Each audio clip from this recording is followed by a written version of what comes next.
여러분 안녕하십니까? 6월 20일 정오뉴스입니다. 첫 소식입니다. 국정원의 대선 개입과 축소 수사에 항의하는 대학교들의 시국선언이 확산되고 있습니다. 서울대학교 총학생회는 어제 국가정보원 선거 개입 의혹을 규탄하고 진상규명을 촉구하는 시국선언을 추진했습니다. 학생회는 이번 국정원 사건은 공권력이 국민의 통제를 받지 않고 국가의 주권이 국민에게 있다는 헌법 1조가 공문구로 전락할 수 있다는 사실을 명백히 보여준 것이라고 비판했습니다. 서울대 총학생회의 시국선언 소식이 알려지자 그동안 내부적으로 국정원 사건 대응을 논의하던 다른 학교 학생들도 시국선언 대열에 속속 합류했습니다.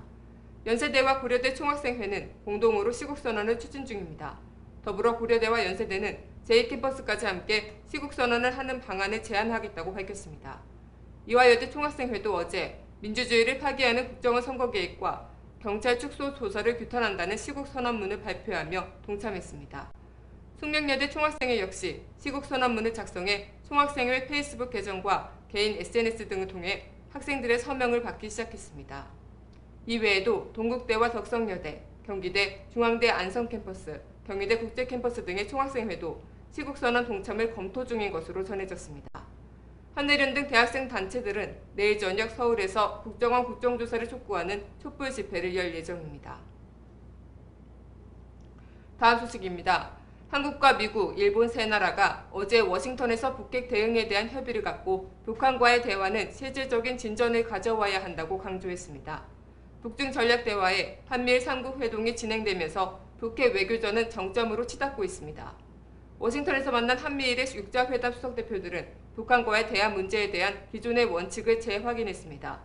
즉 대화를 위한 대화가 아니라 비핵화에서 실질적인 진전을 거둘 수 있는 대화가 되어야 하고 북한은 비핵화에 대한 진정성을 보여야 한다는 입장입니다.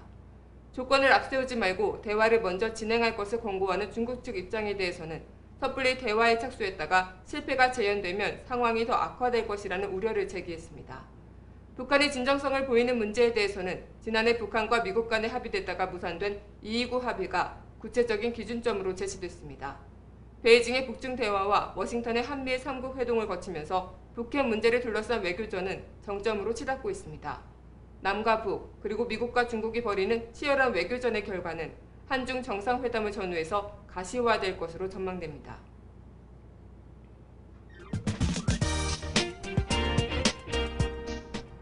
단신입니다. 국회 법제사법위원회가 어제 전두환 전 대통령의 미납 추징금을 환수하기 위한 이른바 전두환 추징 법안에 대한 논의에 착수했으나 여야 간 이견이 좁혀지지 않아 난항이 예고됩니다. 법안심사 1소위는 어제 전 현직 대통령 등이 취득한 불법 재산에 대해 본인 외에도 가족 등으로부터 몰수 추징할 수 있도록 하는 내용의 공무원 범죄 몰수특례법 개정안 등 7건의 관련 법안을 일괄 상정해 심사했지만 여야 간 이견으로 합의에 이르지 못했습니다. 소위는 오는 25일 다시 회의를 열어 절충안 마련을 포함해 결론을 내기로 했습니다. 대선 당시 정치 개입 의혹을 받고 있는 국정원과 관련된 것으로 의심되는 트위터 계정들에서 정치 개입글 2만 건이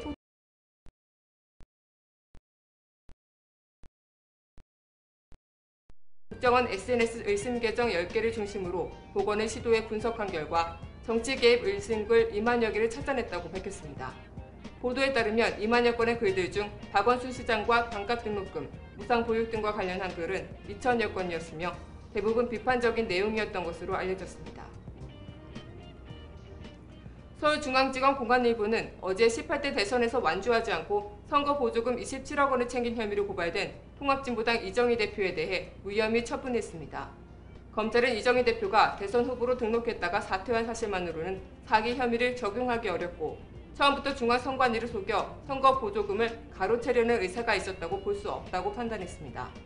이와 관련해 통합진보당은 그간의 27억 먹튀 논란의 허구성이 입증됐다며 이정희 대표를 먹튀 규정하며 비난한 이정현 현 청와대 홍보수석과 보수 언론들에게 사과를 요구했습니다.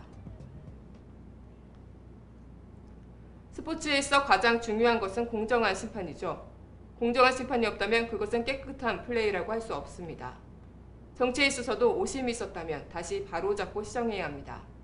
정치권의 공정한 플레이 기대해보고 싶습니다. 6월 20일 뉴스를 마치겠습니다. 고맙습니다.